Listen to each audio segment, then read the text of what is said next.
Welcome back, everybody. How's everybody doing?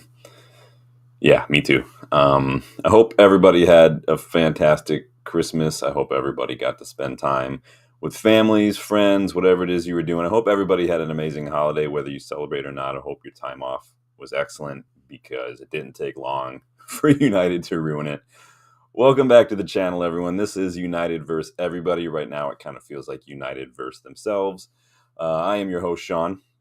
And we are an absolute joke at the moment. We are absolute joke.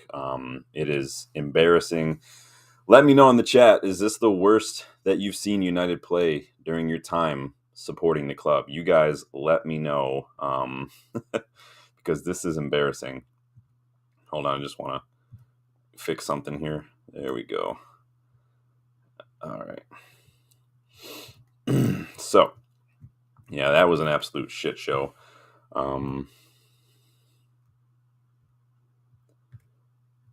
Sorry, computer issues. Let me see who's in the chat first while I figure this out. Usman, good to see you again, my friend. I hope you are doing well.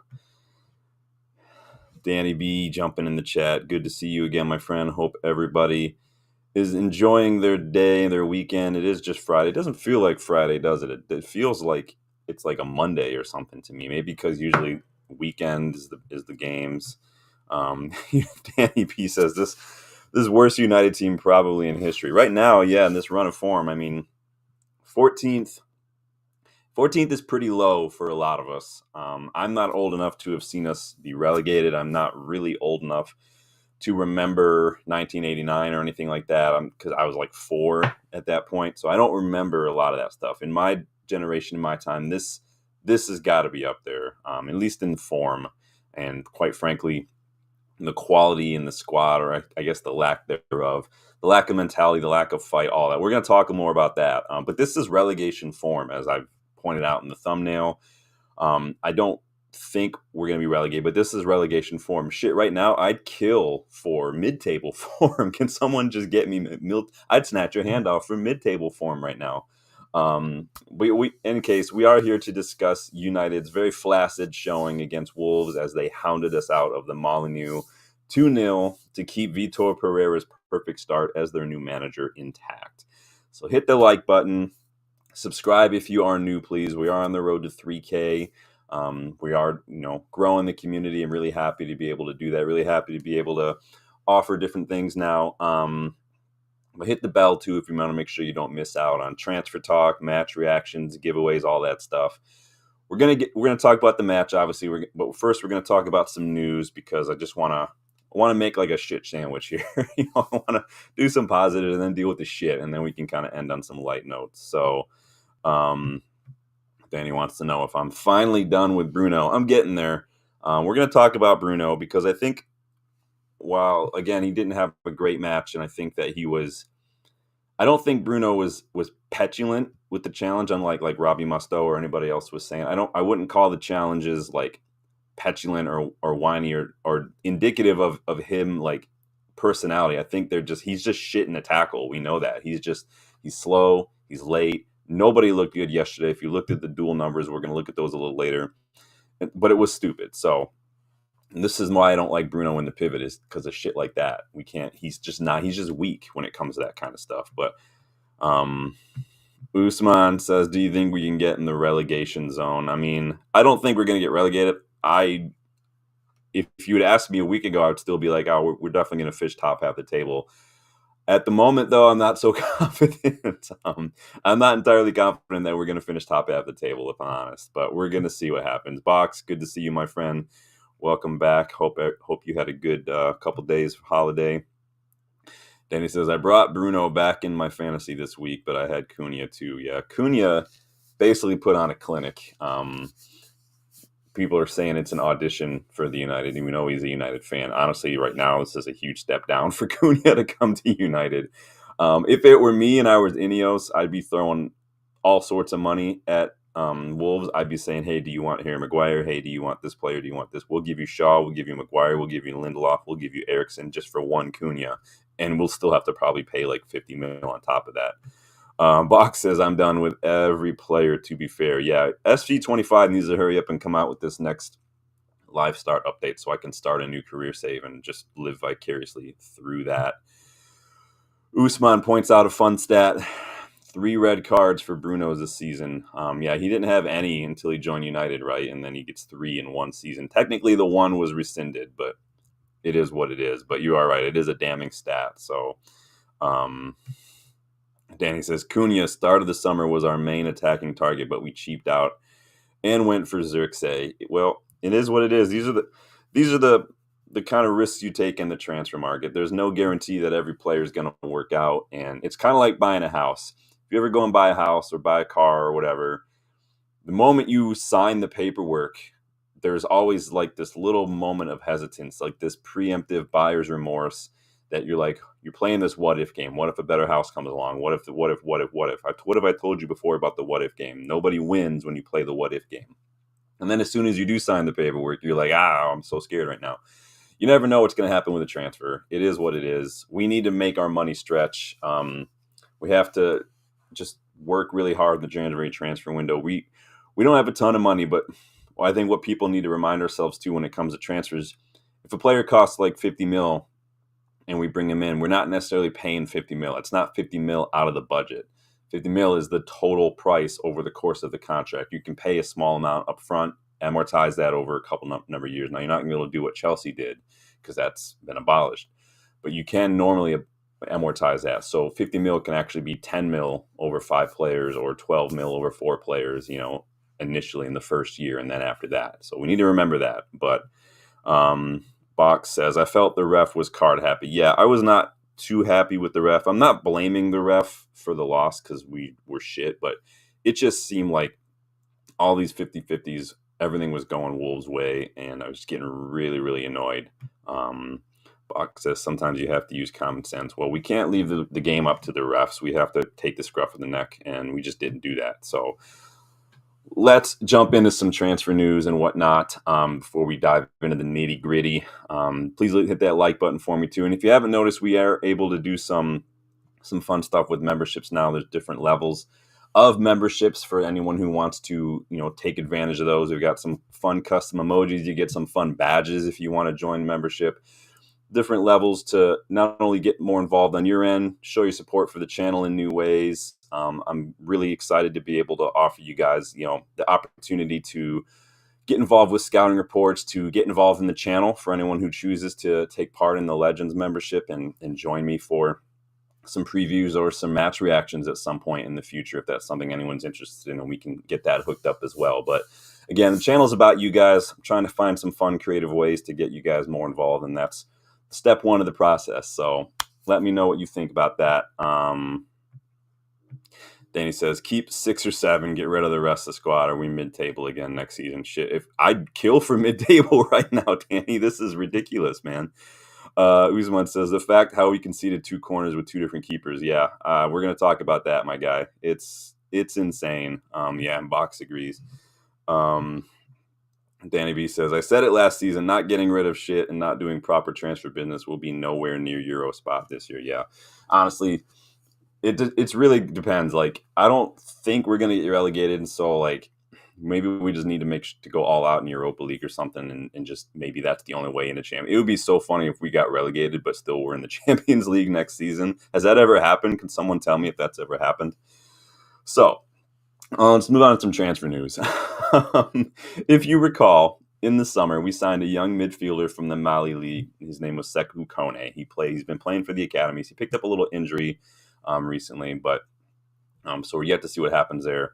But recent reports from Sport Witness suggest that we've returned to the Mali League market for another midfielder, this time 20-year-old defensive midfielder Daba Diakite. He currently plays for Mali club Jaliba AC. Now, according to reports, United are just waiting on approval from his club, Jaliba AC, to approach him. So they're just waiting for the approval. So again, reports suggest we're looking again at top young players from around the globe, not just in Europe, not just in England. We're looking in Norway. We're looking in Mali, all these different areas of the world, trying to uncover some of these hidden gems, see if we can polish them into these diamonds. I don't know much about the Mali League. I didn't really know anything about Sekou Kone until after he was announced, after we looked him up a little bit. But it sounds like another young player. So hopefully that could work out for us. I like what I see from Sekou Kone when I've watched him in the academy a little bit. Hopefully we can work that out. Bach says, the only positive for the Europa League is that Spurs are betting faves and they're just as shit. Yeah. I've told you, I mean, I can't really talk because they knocked us out of the League Cup, but I mean, Spurs are not as good as I think everybody thought they were at the beginning of the season. So moving on from a potential midfield signing to the left wingback position. So according to Dean Jones, again, all these are just rumors and news. I'm just sharing them with you to get your thoughts. Ruben Amorim has set Manchester United's recruitment staff a 2-week deadline to acquire a left wingback after the January transfer window opens. We don't really have a left wingback. Our left backs are not great. I'm honestly, and like this, I got to preface this. This isn't me saying drop Mizraoui. This isn't me saying Mizraoui's not a good player. This isn't me saying I don't want Mizraoui. This is me saying I'm struggling. If we can't find a way to see how Dallo or like Malacia fits into this side, I got to figure out what Mizraoui is in this side, because he frustrates me a little bit at center back. Is he doing enough in a wingback role? Is he? I mean, maybe the right side is his best side, but if Ahmad's playing there, what does that do for Mizraoui? You guys let me know. I'm not trying to have a knee-jerk reaction to Mizraoui. I'm just trying to figure out where Mizraoui fits in this side right now, because he was signed. He was a fullback. You guys let me know. But apparently, according to Dean Jones, Amorim has set a 2-week deadline in January. We need a left wing back. Of course we do. We have reports coming from the Anfield sector, and Fabrizio Romano has also confirmed that a wingback that we could be looking at would be Bournemouth's Milos Kerkez. Now, obviously, we've been linked to Kerkez since the summer. The links have not gone away. He had a really good Euros. He had a really good, strong breakout season last year. He's doing really well. He's got energy, pace to burn. These guys have got like 3 lungs. He has a really good whipped-in early cross, and he gets involved in the final third, overlaps, underlaps. Seems tailor-made for this system, right? So we're heavily linked to him, and according to both sources, Kerkez has been linked to Liverpool, but he's actually more likely to join us because of personal connections with family relations. Romano adds that United are a more concrete option for Kerkez than Liverpool at this point. So take it with a grain of salt, but would you guys like Kerkez? You guys let me know. Bach says, yep, I agree, to be honest. Even some of our better performers, triers, have had their flaws. Just a complete mess. Yeah. But this is the thing with United, Box, is like I've said it before, there's like this weird like portal when you walk into Old Trafford as a player, as a manager, coach, whatever it is, that you just instantly go to shit. It's embarrassing. It's like you guys ever watch Harry Potter? And I'm going to dork myself out here, but there's that waterfall, the Thieves' Downfall, I think it's called. Washes away all your enchantments when you go through it, when you go down in the vaults. That's exactly what happens at United. It's like the rain from the roof is the Thieves' Downfall, and it just freaking washes away all the skill, all the past triumphs and accomplishments you have, and just turns you into shit, whether it's Amorim, Ten Hag, Jose, Van Gaal, players, all of it, set piece coaches, all this shit, man. It's freaking annoying. We're going to talk about set piece coaches later because I'm so annoyed. Oh, boy. Bach says Kerkez would be a signing of interest. I really like Kerkez a lot. What initially made me a little hesitant is just his youth. He's pretty young, and you guys know I don't like going so fast on young players all the time. But he does look like he's got a lot of those. And I said this on Rich's channel last week, United TV. He's got a lot of the intangibles that you really can't teach: the effort, the IQ, just the positional awareness, all that stuff. You take all those intangibles, all those natural instincts that a young player has, and then you add tactics, you add coaching, you can really have a quality player. It's the intangibles that you can't teach. The mentality, you can't teach mentality.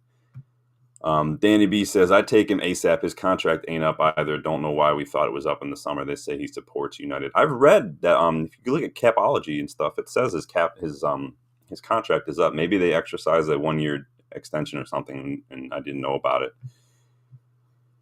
Usman says, it's embarrassing how Cunha practiced corners against us because so it's embarrassing how Cunha pretty much just did whatever he wanted against us. It was literally like we were thrown to the wolves yesterday.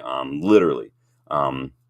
It was embarrassing. You guys ever watch footage of like wolves hunting an animal and just swarming and picking them apart and running them down and wearing them out? That's exactly what it looked like. Wolves harangued us all over the gaff. They wore us out. They cut off passing lanes just like I told you they would. They hit us quickly on the counter. They moved the ball wide, put it in the box just like I said they would. And again, undone by a set piece. Yeah, I think that's what happened. Maybe Capology didn't quite update it or not. Usman says, I would love Arsenal's set piece coach. I mean, honestly, we said it after the Arsenal match. It's not even that their set pieces, their corners are like clever or tactical. They're just like swarm around the keeper and don't let him move. And that's pretty much it. That's exactly what Wolves did as well. But the problem is Onana just literally can't jump. He's weak. He needs to just remember that he's bigger than everyone else. He can jump and he can use his hands, but he just doesn't. Onana is it's at this point you could toss a coin and you'd probably be accurate with which keeper was the worst at like defending and commanding their area and coming off their line, David De Gea or Andre Onana. They're both so bad at it, and Onana's really starting to frustrate me. Danny B says, yeah, Usman, but these players wouldn't be able to absorb his knowledge and information. Now, these players would just like say jump and they say, what the fuck does that mean?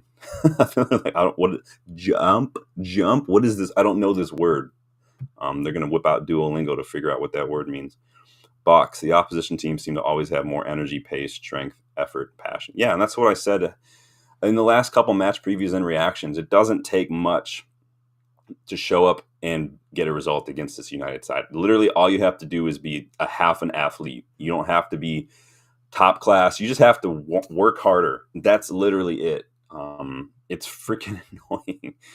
Usman says, is it me or is whenever someone takes a shot against Onana, most of the time he just stands still? Onana just, I think, and I've said this about Onana, I think he gets in his head. I think the mistakes, the results, the little moments in these matches, like the set pieces and like what happened, I think those just stick in his mind and he can't move on. And it just, they pile up, they pile up, they pile up.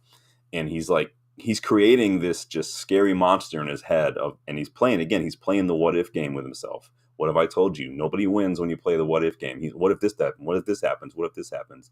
He needs to just focus and forget about mistakes and move on. Problem is now, literally everybody knows set pieces, you're going to kill us. It's like us and Wolves are the worst at defending set pieces right now. And literally, probably now, I haven't looked at the stats since, but it's probably more than half our goals conceded now have been direct from set pieces. It's fucking embarrassing. Danny B says, can you check out how was Amorim's set piece record at Sporting? Yeah, I could look into it at some point. Can't do it right this second, but we will definitely look into it in the future. We'll probably look. I'll do that for the Newcastle preview. We'll probably do tomorrow. I'll do the Newcastle preview. And I'll go look that up for you, Danny. So, Bach says, yeah, he had a few weeks of looking better, but he's got back to form. Yeah, he looked decent, right? He was looking better, and it's just it's just one mistake, and he just can't let it go, and then it adds up, and then it adds up, and then it adds up, and it's just he can't move on. We saw it last year in the Champions League. He conceded one simple goal, and he's lying on the floor. Reguilon is coming to pick him up. And it's just, he can't move past it. He's shaking his head. You can tell he's just not letting it go. Sorry, Danny. I'm just making a note of the set piece stuff so I don't forget about it, because I will forget. So moving from midfield to wing back to number 10. So Get Me Sport claims that João Felix could leave Chelsea after not being happy with his limited minutes this season. What did Chelsea pay for João Felix? Like 50 million euros, which is half of like what Atletico paid to bring him from Benfica. I think he's only on like 130K a week. So that's not bad wages. Maybe, would you guys take him at United maybe for one of our number 10 roles? Is he too similar to Bruno? Is he better than Bruno? Is he worse? I mean, 130K a week, not bad considering what we pay shit players. That's like a third of what, Rashford's making. Maybe that's something we could get a deal done for like 35 million in January. Maybe we could say, hey, we're giving you Jadon Sancho for peanuts. Like, help us out here. And then Christopher Nkunku, who I really, really, really liked at RB Leipzig. He got that huge injury, went to Chelsea. Haven't really seen him a whole lot since. We saw a rumor last week that Nkunku was unhappy as well. I think he's been linked to Barcelona since. In their prime, I feel like both João Felix and Nkunku would fit like a glove in Amorim's system. Both of them behind a striker would be a thing of beauty. But would you take them right now, either João Felix or Christopher Nkunku? Danny says João Gomez, Andre boss that midfield. No, I told you guys, in the preview that those two together were going to basically just run the midfield because they have literally nothing but pace, energy, and physicality compared to what that midfield used to look like with Matinho and Ruben Neves, who both were experienced. They both were leaders, but they lacked a little bit of pace. I really like Ruben Neves a lot. I would have loved him at United, but it wasn't meant to be apparently. But the guy's gone and rotten in Saudi League now. Danny doesn't like João Felix, doesn't have the work rate. Usman would not take João Felix. So no takers for João Felix. Are you guys holding out for Danny Olmo? We're going to talk about him in a second. Bach says, yep, I was surprised Wolves got them both in the first place. Yeah. João Gomez is a very good player. I know Danny loves João Gomez. I've featured him on a couple of my targets videos. Haven't really talked about Andre since he was at Fluminense and we were linked a little bit. Bach says, Nkunku before the injury was looking very impressive. If you guys ever watched Nkunku when he was still at RB Leipzig, he was arguably one of the best attackers in the world. What was that, like 3 years ago or so? His numbers were just outstanding. I loved Nkunku. Danny B says, Buck scouts referred João Gomez, Andre, Marcus Leonardo, Ten Hag in his first window, and he got Sabitzer and Weghorst. Well, honestly, I'm not going to put that down to too much on Ten Hag, Danny, because there's a lot of players that a lot of managers at United have wanted over the years that they haven't gotten. Obviously, when Cristiano Ronaldo throws a spanner in the works by doing an interview and leaving, and then two of your midfielders get long-term injuries mid-season, like, it's not as if Ten Hag was like, Weghorst, Sabitzer, I've wanted those guys forever, go get them. This is the money we have. These are your options. This is all we can do is these loans for these players. That's it. Really, if we had any sort of bollocks about us at all that fall, we would have went and made a cheeky bid in January for Marcus Thuram because he was going to be leaving on a free in that summer. Now he's at Inter.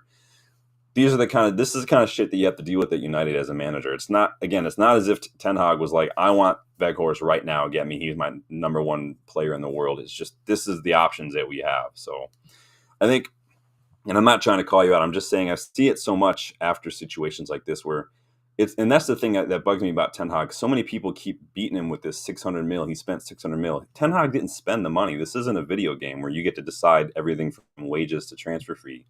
This is what it is. Ten Hag may have done a poor job identifying players, but again, you never know how they're going to work out. And it's not his fault we paid as much as we paid for Anthony. That's just poor negotiation on our part. Bach says, would Olmo be a free transfer? That would be insane business. Yeah, we're going to chat about that because that's next on my list. We talked a little bit last week about how Barcelona needed to find a way to get Dani Olmo registered before the end of this month. In past incidents, they've successfully appealed in court to get approval for these player registrations. And in Dani Olmo's case, they extended the deadline for that registration to the 31st this month. The end of this month is the extended deadline that they already have. But it's been reported today, just today actually, that the court has now rejected their latest appeal for Olmo's registration. So now they need to figure out another option, or they could lose Olmo in January, or they just have to let him sit there and he just can't play for the next season, which I don't think either of them are going to want. So next Monday, that's the 30th, Barcelona will file a lawsuit against first instance court in an attempt to secure a precautionary measure that would allow Olmo and Pau Victor, so they have another player, Pau Victor, to remain at the club. That's cutting it close, though, because the deadline for that is literally the 31st, the very next day. So they're really trying to move fast out there. So the argument that they're going to make is that again, it's kind of like what City are complaining about. They're complaining that the rules are not fair, that the rules are not valid. Again, City, you're part of the Premier League. You sign the rules when you join the Premier League as a club. You don't get to then argue that the rules aren't fair, a decade later. Same with Barcelona. And they're going to argue that the entity that governs these rules is incompetent as well. So they're appealing to based on the right to work for the players.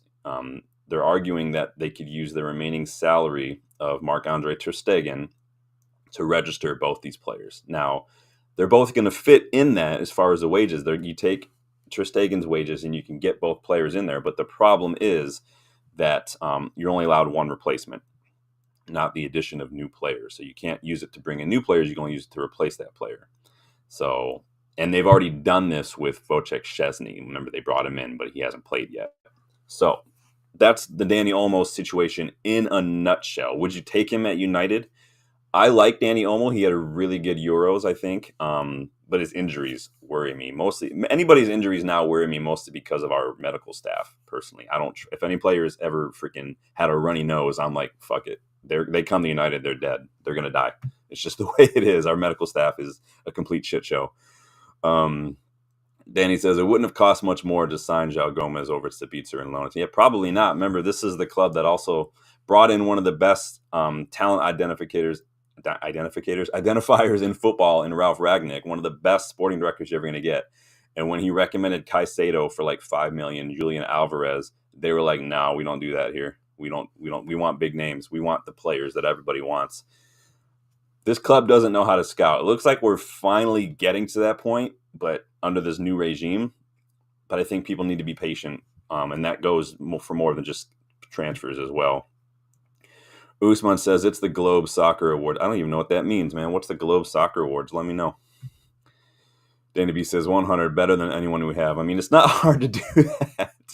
I can call my wife and she can go over to Old Trafford and lace up some boots, and she'll probably be better than the shit we're seeing right now. She doesn't even know how to play soccer. I tried to teach her once. It led to an argument. It wasn't good. But what do you think of Danny Olmo? Let me look up his numbers real quick on FB Ref while I have you here, because I just want to. I looked him up the other day and then I forgot to copy him. So his numbers aren't bad. They're not like, there's nothing that stands out that's outstanding. The key metrics you want for his position are above average. Your passes, your pass completion, progressive passes, carries, take-ons, those are good. His tackles are good. He's in the 83rd percentile for attacking midfielders for tackles, so that's pretty good. So he put in the work. The problem is, can he stay fit? That's the issue with Danny Olmo. Danny B says, what do you think the new African kid we've been linked to? He's 20. The one I mentioned earlier, the Daba Diakite, I haven't looked up enough. It's hard to find footage and stuff and statistics for players in the Mali League. From what it sounds like, he's pretty highly rated. Similar position, it sounds like, the Sekou Kone. Obviously same nationality, same league. So I like the idea of looking around and finding these young players. He's 20 though, so older than Sekou Kone. Could be one that could come in and maybe we could see him in and around the first team before the end of the season. We just need help. We need energy. We need legs. We need fight, physicality. We need mentality in that midfield. Maybe these young unknown players will come in and just shock the world. I don't know. Couldn't tell you. But it would be nice to see some new. We need something. We need some new blood. We need some new ideas. We need just blank. Whatever you want to fill that blank with, we need it. I don't care. French toast, new tires. We need something. Lionheart's good to see you, my friend. Hope you had a good holiday. Has good work rate then. Hopefully, I mean, freaking need that work rate. We don't have players that work in that midfield that want to work. We have Ugarte, and bless him, Kobe Manu works. He's just not having a good couple games. Whether he's still rusty coming back from injury, maybe we threw him in at the worst time right now. Maybe it's the players around him. I mean, he is young. Maybe he's just at that lull in the kind of up and down cycle of young players where it's just not going to work. Yeah, Danny watched some highlights. Yeah, I'm always a little hesitant to watch highlights of players just because you tend to only see the good parts. It's why they're called highlights. But we have a player who could possibly be leaving in loan in January, and that I'm not talking about Collier. I'm not talking about Harry Amas. This is coming from Fabrizio Romano, and he says a number of clubs have expressed interest in signing Anthony on loan in January. United reportedly have yet to make a decision, but it's staggering to look at how many players on our payroll just aren't really good enough. This is the shit show that Ineos have to sort out, right? In the match preview, we talked about this, just the shit that we've got to deal with. So I'm annoyed right now. It's just Ineos inherited shit. Amorim inherited shit. Ten Hag inherited shit. It's hard to do anything like when you inherit just an absolute shit show. It really is. And Ineos are trying to just completely dismantle this whole club, top to bottom, and figure out where to start. And it's hard to know where to start, what the priorities are. Right now, priorities probably need to be players, but forget the stadium, focus on players right now. And then finally, to wrap up the transfer news, in the preview, we talked a little bit about there was a report that an unnamed European club were interested in making a $60 million offer for Garnacho. But now the claims are coming from the same source caught offside that unnamed club is actually the club where we got him, Atletico Madrid. I don't know how he would play there. He would have to play up front. Maybe Griezmann leaves or something in the summer. Or maybe they just need somebody for rotation because they play a 3-5-2. It's usually Griezmann and Julian Alvarez up front with some wing backs either side. So could be interesting. But 60 million, would you take that for Garnacho right now? Do you think he fits? He was wildly at fault for the play that led to their second goal yesterday, Wolves, by just holding onto the ball too long, losing it so cheaply, and then just standing there, or really not even standing. He just sat there on the fucking turf while they just carried it all the way into our fucking third in a 2-on-1 situation with Onana and scored their second. Freaking embarrassing. Danny B says, I know Garnacho not in form and should be squad player, but I don't like how the fan base is calling him out and treating him lately. That could destroy kids' confidence. He needs time and a reality change. Yeah, I don't agree with that other content creator that basically put him on the spot ahead of the game. I forget what match that was, and basically just called him out. I think that kind of stuff is just, this is like, yeah, I would never do anything like that. I'm not trying to big myself up. I'm saying I don't like that kind of stuff, but it is okay. I think we're totally within our rights as fans to criticize what we see. And what I saw yesterday when he came on and gave away that ball and then just laid there on the turf, that is unacceptable. That's a mentality issue. That is a get your head up, bust a gut to get back and bring him down like Ollie did all those years ago. I don't care if you take the red card. I don't care.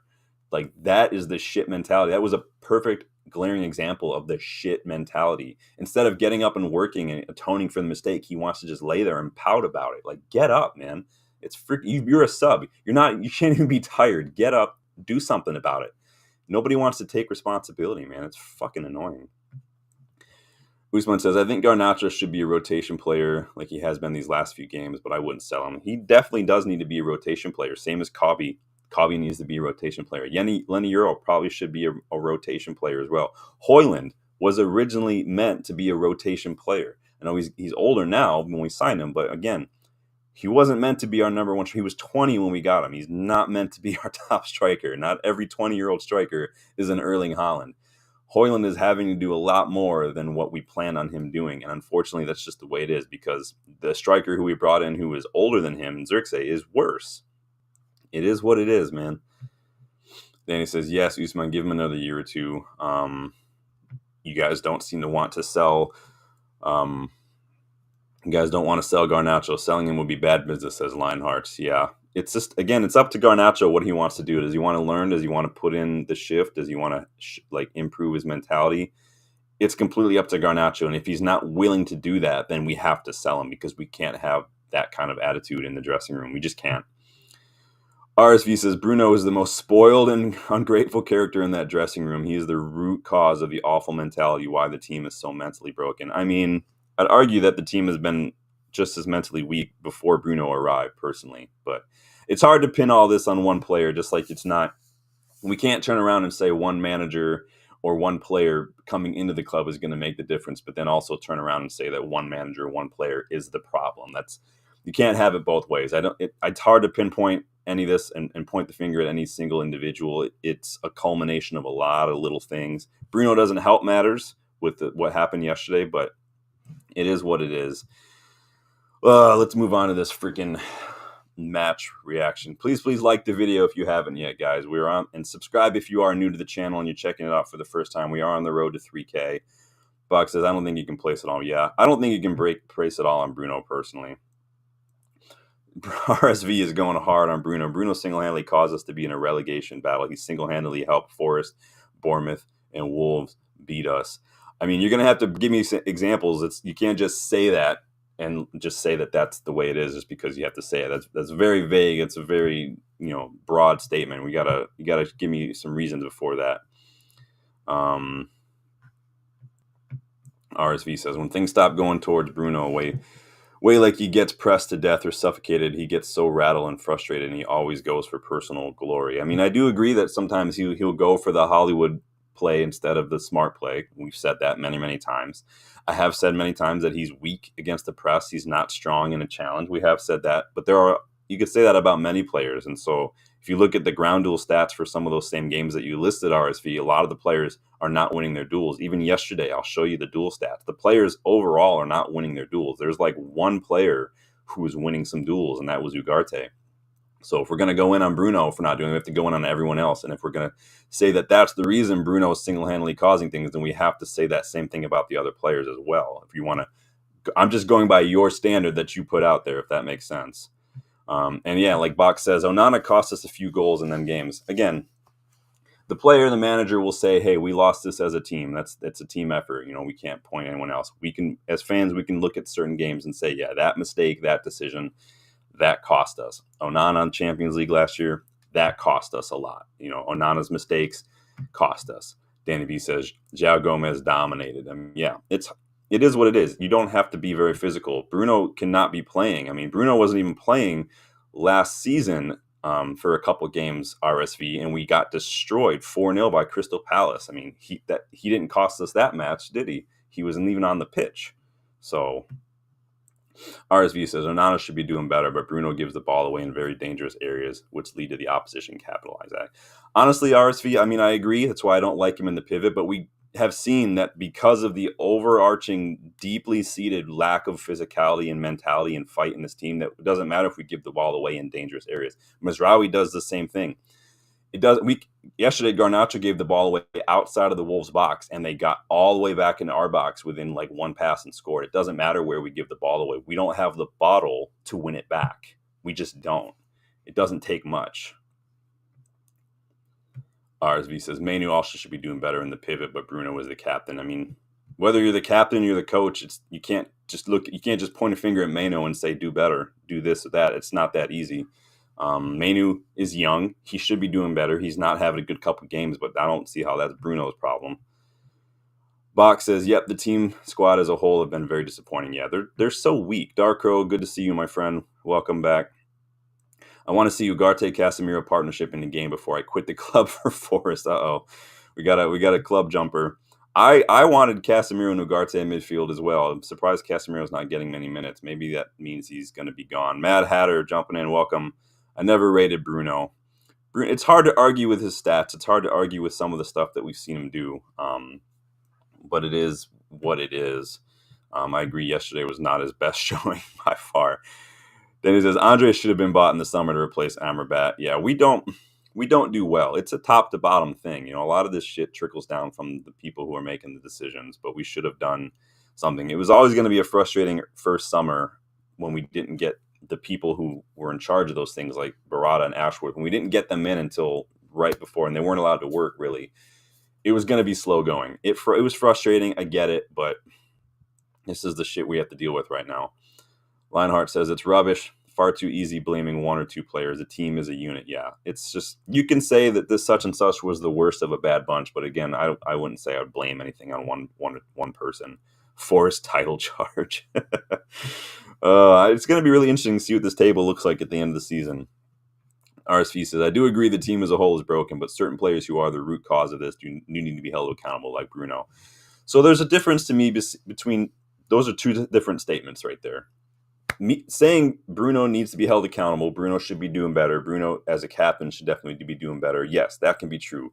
Saying that he's the root cause, I don't know if I can agree with it. You can have your opinion, I can have mine, but those are, to me, are two different statements, and I don't think both of them are necessarily true. We can't say they're true because we lump them together in the same sentence and say, well, the whole sentence must be true, but there's two different things in there. I don't think it's right.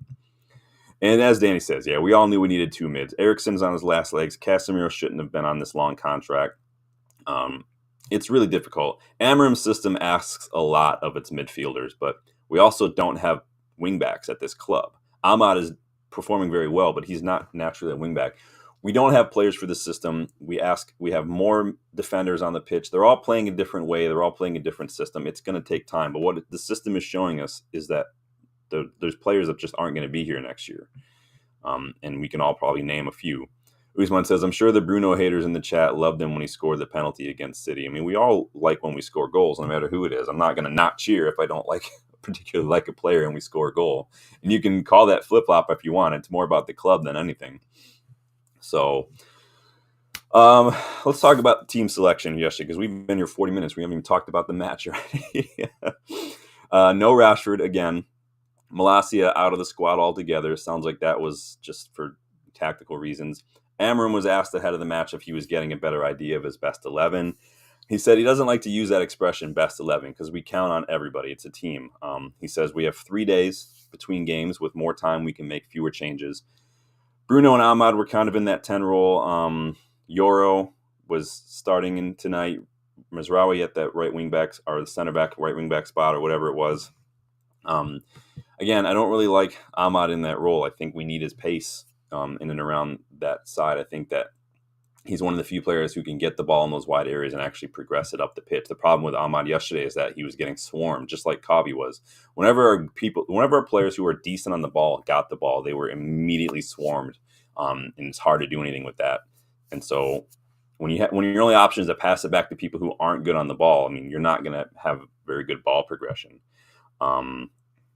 It just is what it is. So before we dive into the first half highlights, I will put my first point. So my 3 thoughts on the match. My first thought: we're shit. We're shit. There's no way around it. We are absolute shit. Wolves were just passing through us. They were passing around us like we weren't even there. It was like a training drill for them. It was too easy for them to work the ball, work it wide, get it into the box. And we were just chasing shadows. We were all over the place trying to keep up with them. I thought Kabi had a very sloppy first half. Couldn't keep hold of the ball. Couldn't pass the ball. We weren't finding Højlund's runs. If you watch Højlund making those runs, time and time again, it's just holding onto the ball, holding onto the ball, holding on the ball. And Højlund's having to start his run, check his run, recheck it sometimes. And it's just, why are we so hesitant to play those balls? We take 100 touches to play a pass, and that's mentality. It's people not having confidence, playing the what if game. What if this pass gets intercepted? What if it gets overhit? Where am I going to be in rest defense if we lose the ball and they counter? It's just all this shit's going on rather than just focusing on what needs to be done. Worry about all that shit after you play the pass. You're trying to plan for everything that happens before you even take the first action. It's really annoying to watch. We're too slow, too sloppy. You can't do that against a pressing side. You can't do that in this league, which is why I'm starting to think this playing out from the back just isn't going to work. And you can't do that against a team who's able to get back in defense very quickly. You take that long, all you're doing is giving them time, which is what Wolves did. Too slow in general, constantly chasing shadows, being run past, which cost Bruno and Euro early yellows, out of position, having to chase back the man with the ball and commit these stupid fouls. And it happened time and time and time again. Oh, I'm going to catch up with the chat here. Hold on. Lionheart says, I'm not privileged to see the day-to-day business in the dressing room, so I can't say who's the root cause. RSV obviously has insight, so I don't know, man. Yeah, I really don't know. I think this is an RSV, man. I love your opinion. I love you're part of the channel, bud. I think this is also why I wait a day to do these match reactions more often than not, because I don't want to do them while I'm all in my feelings and I'm frustrated. I'm still frustrated, but if you could have seen me yesterday, I had to take a day off from social media and whatnot because I was getting so mad. Like, little things started to irritate me that had nothing to do with the match because I was just so mad. And it's more at the players than anything. Bach says, regarding the central midfield long-term, Garte's staple, Casimir Eriksson old, leaving, Manu not suited. I think Manu's fine. He's just young, and he's coming back from an injury. Give Manu some time. How many CMs do we need to sign? We need a couple. Collier probably needs to play more. Gore, I don't know, is quite ready. Kone, we'll see. This new guy, Diakite, he's 20. Nipan, maybe. If we bring in Nipan, I think we need Nipan's legs and his creativity. Danny B says, we need 3 to 4 CMs, central attacking midfielders by summer. Yeah, we need to pull a Liverpool and just go sign 4 midfielders in one summer, and then just go for them. Let's just deal with the FFP stuff after the fact. Just start signing people and just If you can pay him, just do it. Alarming area at the moment. I love a couple of youngsters that come proper rotational options. Yeah. 2 wingbacks, center backs, striker. We don't need that. We need pretty much a whole 11 at this point. 2 goalkeepers. Yep. We need everybody. We went a long time without showing any threat when an Anthony shot in the side netting woke me up. Yeah, it was surprising to see Anthony actually not, sky it over the far post and actually get it near post, but, still was not technically on target. Danny says, I play VTech and maybe buy that Brazilian at Botafogo or Suzuki box, give them a try next season. Yeah, VTech needs to just play all preseason, and if he looks better than Onana, then he needs to stick around, and we need to tell him we are going to be rotating. It's up to you and Onana to fight it out. What can you show me? If you can show me that you're better at this than Onana, then the job is yours. Suzuki didn't want to be a second, an understudy. That's why he didn't want to come to us, unfortunately. Box says, perhaps worth keeping Heaton as the third man. I know we have a few younger goalkeepers with potential. Harrison, yeah. There's a few players that we need to start maybe looking at a little more in the academy. Amorim and Wilcox hang out with the academy a lot, so maybe they'll see something. Lionheart says, I would like to know when the footwork of a keeper became more important than catching the ball. Schmeichel, Van der Sar, De Gea, all left feet but could catch the ball. Heck, Barthez caught it. Yeah, I've said it time and time again. You guys know that give me a keeper who can make a save and command the box before someone who can distribute and is good on the ball. We know this is why Ten Hag bought him, because when it comes to building out from the back, you do want a keeper who's good on the ball. We didn't buy Onana because of his passing. We bought him because of how comfortable he is on the ball, and clearly he's comfortable on the ball. The problem is I don't think that system works in this league now because of the high press that we're seeing from everybody and the cutting off the passing lanes. Putting 4 players between our defense and our midfield is just making it obsolete. And so I think the day of the sweeper keeper, the day of the keeper who is basically the part of the defense, is over. I think we need to get back to this kind of stuff. Just get the ball out there, put it wide, get it forward. Just go old school. Then he says, yeah, I'd keep Heaton another year. Who knows? He knows the United way. Yeah, Bach says Schmeichel's throw is a passing keeper. Yeah. I think that I don't think Amorim needs to abandon his principles, as Robbie Sabb would just say. I don't think we need to change tactics or anything. I just think we need to speed things up, stop forcing the slow play out from the back. But you guys, let me know what you think of that, because I'm going to go into my second point here. Second point, we're shit. I don't want to try to doll this up and pick out. We're shit. It's just, that's my second point. Same as the first point. Still holds true. We are shit. Bruno sent off 1 minute into the second half for that late challenge. Now, putting aside the fact that the refs were favoring Wolves in the first half, it was a late challenge. And unlike other people, unlike online fans, other creators, other pundits, I don't think it was a petulant thing. I don't think Bruno was throwing a fit. He's just sloppy and he's slow and he's stupid when it comes to those challenges. He's not good at this. We know this. Bruno does this all the time. It's not because he's petulant, it's because he's shit at tackles. Somebody's got to lose a 50-50. That's why they call him 50-50. And Bruno lost this one because he's shit at tackling and he's slow. It just is what it is. Somebody's always going to lose a 50-50 and you're going to give away a foul. Should he have been a little smart because he's already on a yellow? Yeah. I'm not excusing him. I'm not defending him. I'm not blaming the ref. But I'm not going to point out that issue and say that's because Bruno is this way. That's why he didn't know. He's just shit at tackling. It's the same as if Rashford put in a tackle. Rashford would be shit at it as well. Rashford would actually have to try to do that, but that's another story. But it's also not what you want to see from your captain. It was not a good performance from Bruno. But this is why I don't like him in the pivot, because he does that shit in a deeper role. It puts us in worse positions, like RSV's saying. I've never play him in a pivot because I just don't want him there anymore. But to be honest, with that whole situation of him getting sent off, I was more frustrated with what happened after, because this is what happens after Dalot gets completely bullied, the ball over the top. Dalot loses the flight, gets bullied off it, and then they're just in one-on-one. And we almost concede a goal. Thankfully, it was offside, but it's freaking annoying, man. Where's Danny says, can people see how bad losing DeLit is now? Yeah, not having DeLit right now is really hurting us because we've not done well since he's been gone. Danny says, Maguire has to go. Giving him a contract should be a criminal offense. It's funny. We were all saying out of the 3 that were leaving, we could probably keep Maguire. Right now, maybe we'll just keep Evans for another year. But then we'll be saying something different in a month when Evans has a bad day. But yeah, DeLit, De Ligt is probably more captain material than anyone I've seen at this club in a very long time. He's been captain of that Ajax side when he was a teenager, who led them to that big victory in Ten Hag's first season there. Bach says, I think Bruno's reputation will precede him now as well. Yeah, Bruno's starting to get that Ashley Young treatment. Ashley Young starts diving a little bit early in his United career, and then every time he goes down, it's called a dive.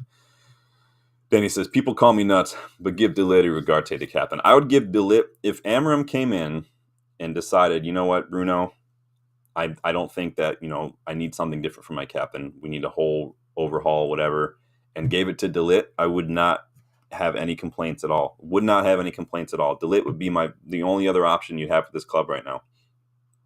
Maybe Mizraoui, but I feel like De Ligt. Bach says, Bruno the hard man in 2024. What has modern football become? Ugarte captain his country. He's Uruguayan. That'd probably be like Cavani or something, right? Lionheart says, great shout. De Ligt would be a good choice as captain. I don't know about Ugarte. Does he speak or understand English? Ugarte is a little young, in my opinion. He's still only 23. And De Ligt has captain's experience. So that's why I would do that. But yeah, continuing with the shit parade here. Bruno sent off. We concede from a corner again. I know it's so surprising at this point. You just have to get it out of the way at this point. Not only was it a corner, it was an Olympico. How many Olympicos are scored in football in the world? How many Olympicos are scored on a yearly basis? Maybe like one every couple of years is scored in like some random league out in like India or something. I think the MLS has seen a couple in like the last 10 years. We've conceded 2 Olympico goals in the span of a couple weeks from 2 different keepers. This is not necessarily a keeper thing, but I do think Onana is really shit at set pieces. He doesn't jump. He's so weak. He gets bullied every time, but he's got to be better on those. But at the same time, Bayern did the same thing. Olympico against Spurs. 2 Olympicos, 2 different keepers, 2 weeks. Not okay. We are just gifting teams these goals on set pieces, and it's so shit. Wolves were just too physical. They never let us have a moment on the ball, especially in our own box or near our own box. And it just doesn't help that we're shit.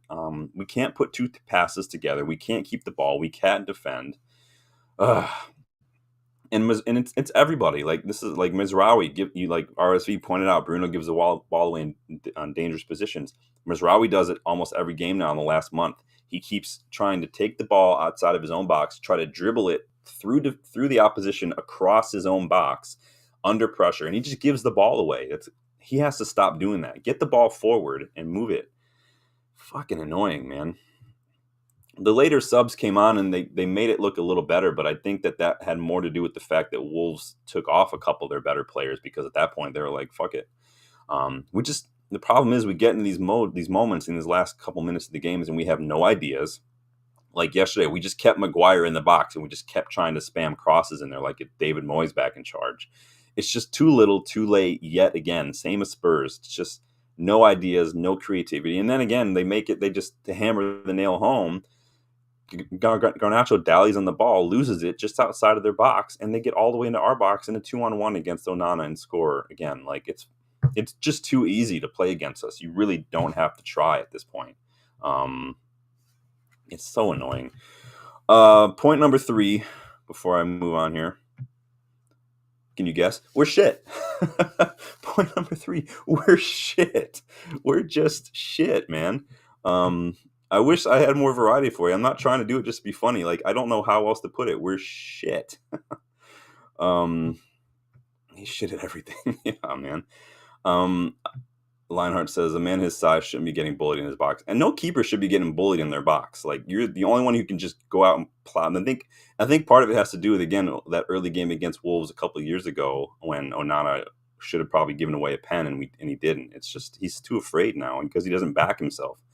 Lionhearts, I think I might be losing it, but I'm thinking it's time to try Anthony as a wingback now. Anthony actually did decent. He was winning some of his duels and everything, and he's got energy and stuff. It's just too bad that overall as a footballer, he's so bad. Because he should be doing better. But as far as the stats and stuff go, I'm not going to go through all the players because I'm so annoyed. If I do it, it's just going to make me more mad.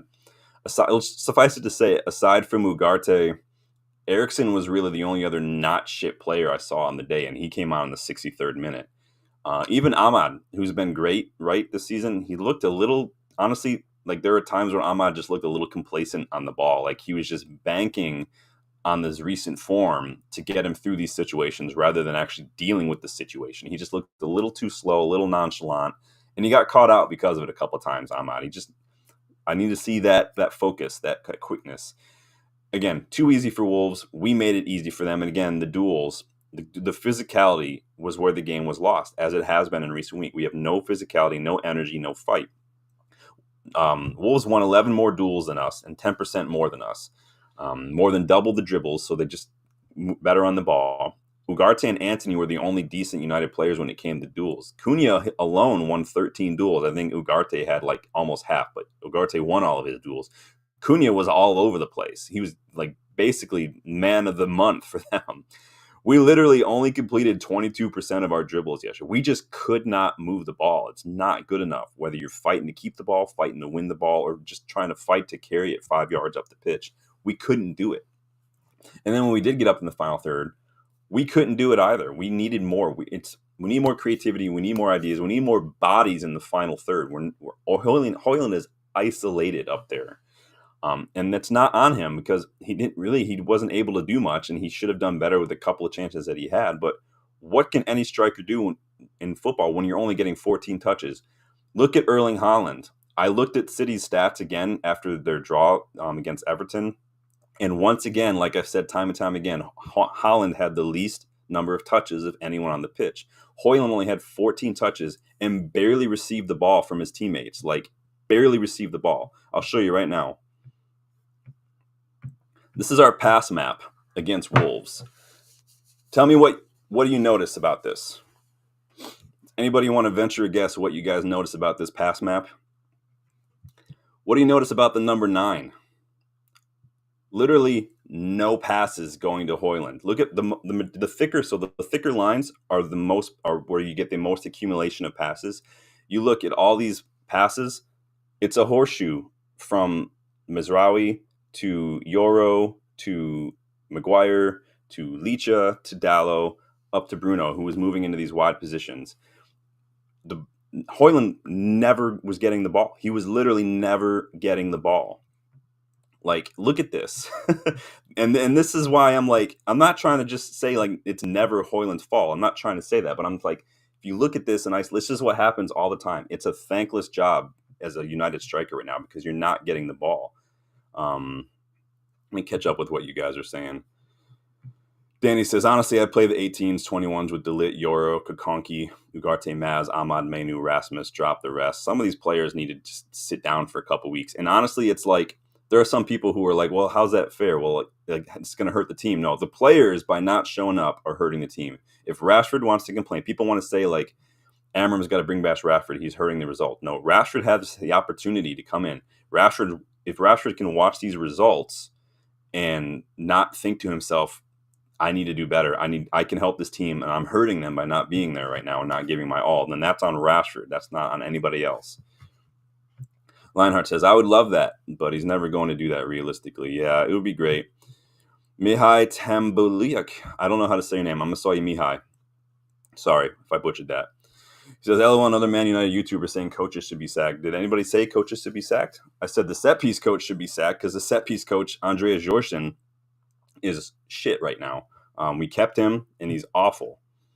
I don't think anyone's saying Amorim should be sacked, but the set-piece coaches have been shit. And obviously it's a bit tongue-in-cheek, but because the players have a lot to answer for. And I've also criticized the players on these set pieces time and time again, if you guys have been watching the channel. But I don't like zonal marking. There's no reason to have all your players in the box. Put a couple of them outside the box in case you get a counterattacking opportunity, because what that's going to do is that's going to force the opposition to not flood the box, because now they've got 2 or 3 players they have to worry about on a potential counterattack. It's not rocket science. I'm not saying I'm smarter than the set-piece coaches. I'm just saying zonal marking hasn't worked. It hasn't worked since we've been doing it for the last several years.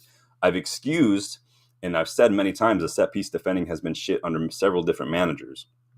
But our coaching on the set pieces is garbage. Then he says, no one's saying anyone should be sacked on here. I never did that in the past.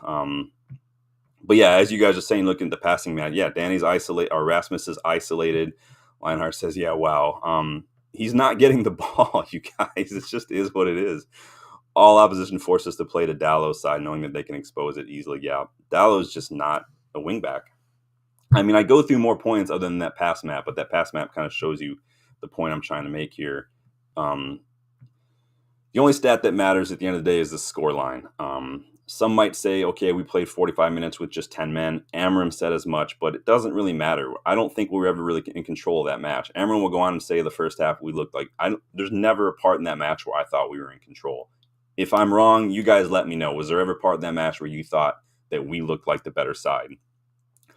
The squad just isn't blank enough. Whatever you want to fill that blank with, it's correct. Good, like energetic, mental, like strong, whatever you want to fill that with. That's exactly right. Danny says, technically we have 2 set piece coaches, maybe 3 or 4 since Ollie, and the players still haven't learned. We have to stop with the zonal marking. We have to stop putting everybody in the box. Onana's got to do better. It's all there. So Amorim had a few things to say. I'm not going to go through the whole presser because honestly, a lot of it was pretty vanilla. A couple of things that were interesting to me is he was asked, do you think the referees are protecting the players? So he's talking about set pieces, or do they need to be stronger? He said, after a defeat, I do not want to talk about that, but you can see that every corner nowadays is an opportunity. Sometimes you forget the small guys and the talented guys, and you put 11 guys on corners or to free kicks. If you can do everything inside the box, but that is the rules, and we cannot cry about it. We have to do the same thing. We have to focus on doing the same thing to the opponent. So that is my goal. So he's saying, like, apparently you can do everything you want now in the box, and that's what the rules allow. So we got to maybe start being a little bit more savvy in those situations. He was asked, do you need bigger players? He said, no. What I'm saying is if set pieces is becoming so important, you can do everything. We have to learn it. We have to do the same thing even with the small guys. We have to copy and do the same thing. And I agree. I think that we absolutely have to do a little better on those set pieces. It's not about size, and this is what Amorim is saying, because it doesn't matter how tall you are if you're not big on the inside mentally. That sounds so funny to say, like an after-school special, but if you're not big mentally, then you're not attacking the ball. You're not getting up in the air. You're not taking charge of the situation. It doesn't matter if you're 8 feet tall or 8 inches tall in that situation. I had a roommate in college. We used to play basketball all the time. So I'm like 6'2". My roommate was like 5'8", but he was just a better athlete. He was just better at basketball. I'm not great at basketball. He could out-jump me because he wanted it more. He knew how to do it more. He was a better athlete. It doesn't matter how tall you are. Jules Koundé was like near the top of the list in La Liga at Sevilla for aerial duels won, and he's only like 5'10". Doesn't matter how tall you are. If you're a good athlete, you know when to jump, how to jump. If you want it more, you'll do better. It just is what it is. What are you guys saying? Danny says, technically, oh yeah, you already said that, sorry. Danny says, he's starting to give delusional and Eric Ten Hag answers now. I would hate to have to do a post-match interview as a manager because you're not in a really good state of mind. You're trying to come up with answers on the spot. It's really difficult. Danny says, Eric Ten Hag outlook and answers change after his first season. I hope Amorim doesn't follow and stays himself with his replies to the press. He's going to learn, isn't he? What else did he have to say? So he was honest about this. Let me put this out here. Says, the manager of Manchester United can never, no matter what, be comfortable. I know the business that I am in. Saying when you start to get comfortable, when you start to kind of be a little complacent, when you start to take your foot off the gas, you'll pay for it. And you can't be that way. If you start to feel comfortable, you're already in the wrong. You're already making a mistake. You can't do that. He knows that it's day after day. It's the work that you've got to do. You can't take your foot off the gas. You can't take it for granted. He knows that, and he'll do better at that. It's almost a bit of a free hit, but I need him to stop experimenting so much. I need him to figure out his core 11 and just start sticking with it. Wolves have only won like 3 matches all season, and we made them look like prime Barcelona yesterday. A win would have put us in 10th. Instead, now we're going into the new year in 14th place. 4 points off Newcastle, who are in 5th. Who we play next? Again, it's so weird. Literally 4 points sit between us and 14th and 5th place. It's so strange, the table right now. We play Newcastle next, who are in 5th. And then we get to play Liverpool, which that's going to be fun. Then we get to play Arsenal in the FA Cup. That'll be fun. I will be at the Southampton and the Brighton matches after that. I'm going to be going over there in a couple weeks, so you guys know that. Hopefully, while I'm there with my buddy Justin, if you guys remember Justin from an earlier video in the summer, hopefully we'll be able to get into some live stream, maybe some vlogs while we're there, so you guys can kind of join us as we're there. Justin went with me when I went the first time. He and I had a blast. We're going to go to the FA Youth Cup game. We're going to those 2 Premier League games. We are going to go check out a Salford City game while we're there as well. So we're looking forward to that. So hopefully I'll let you guys have some fun access to some of that. But 3 losses in a row for us in all comps. No goals scored in our last 2 matches, despite having the same number of shots on target as the opposition once again. 7 points from 21 in the league since Amorim took over. He is now the first United manager to lose 5 of his first 10 games in charge in all comps since 1932. So that's awesome. It's just rough, man. I think that we do need to strengthen in January. Heck, if Cunha can keep his attitude in check, I just go all out for him in January. Just do it. I don't care. It's not as if Wolves are going to do anything more. It's not as if he'll probably be there next year. Just go all out for him. I don't care how many players we have to give him. Give him everybody. That's assuming, though, that we do any business in January, which right now looks a little like a stretch of the imagination. Honestly, forget the new stadium. We need a squad on the pitch that people will actually come to watch, support, and be proud of. Not these. These guys are fucking jokers. They're bluffers. They're robbing a wage right now. They're stealing a living. I'm so sick and tired of it. This is exactly why I didn't do my video yesterday. We also don't get Bruno or Ugarte against Newcastle now because of the suspensions. Ugarte picked up too many yellows now, so that's fun. Danny says 75 will land Cunha. Dude, here's the question. Would you sell, or I'm gonna do it in the thing right now. Hold on a second. Start a poll. I'm doing it.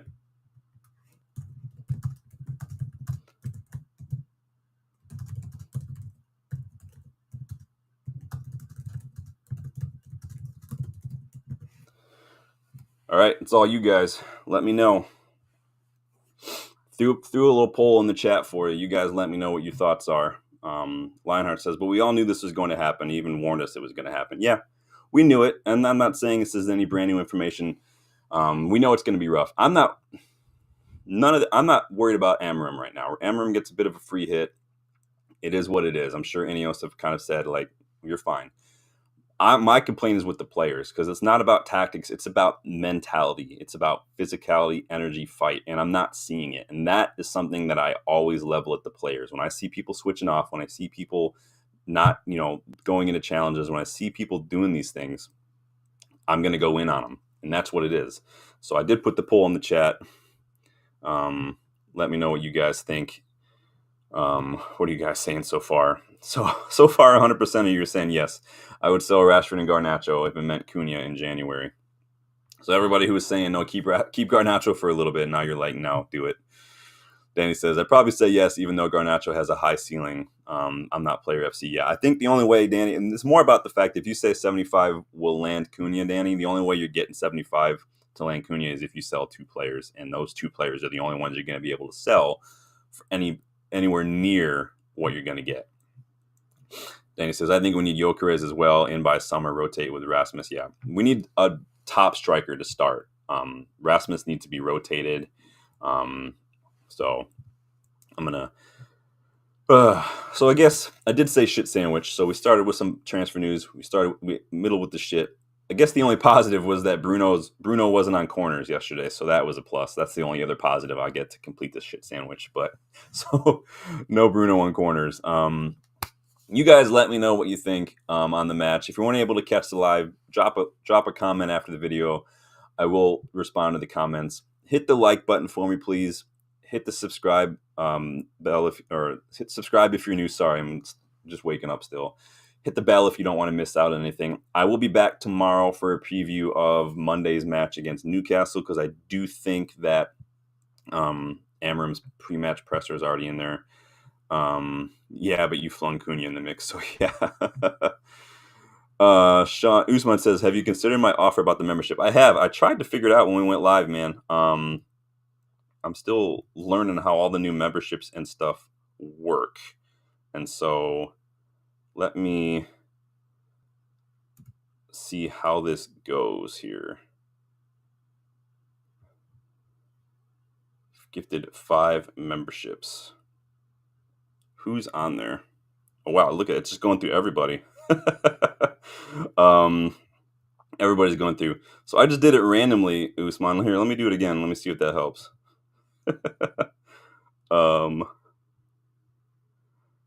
Yeah, I told you, man. I'm still like just now figuring out how to do this. Let me try this again.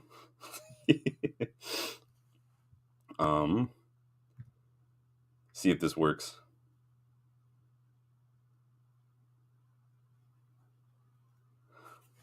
Does that work? I don't know how to. I don't know if you can give it to just one person. Yeah, I can't give it to anymore. I'll have to try to figure it out, Usman, because again, this is YouTube is very, very strange on how it works. Like this. I'll do this for you first, real quick. So I'm sure this is all very exciting for everybody here. And the membership stuff kind of came out of nowhere, and so I got it, and I was like, how does this even work? And so I had to sit there and figure it out, how to do it. I might have to look at it again a little later, man. It's useless. It looks like it's random. So yeah, sorry, but it looks like it is random. So I will try to figure that out a little bit more. I think you can only give those kind of memberships while you're live, and so I think that's the only way you can actually do it. So, but I'll get you sorted, Usman. I wish I could have figured that out today. It's just one of those things that I can't do unless it's live, and I don't think anyone wants to sit here and watch me do that again. So yeah, it is like it's random. But so we'll figure it out, Usman. Don't worry too much about it, man. I'll get you covered. But you guys, looks like 10 people get to test out what the membership looks like for the next month. So as you can see, you get a little badge next to your name, which changes every month or so depending on how long you've been here. So that's kind of cool. And then you get a little bit of access to some fun emojis that you can work through. So as the channel keeps growing, we can increase that a little bit. But I'll get you figured out, Usman. But until next time, you guys, text out what the membership has to offer. Thank you guys for stopping by. Sorry again, Usman. We will get you figured out next time, bud. But until then, enjoy the rest of your Fridays. Enjoy the rest of your days. I will see you guys tomorrow. Like the video, subscribe if you're new, and I will see you guys on the next one. Later.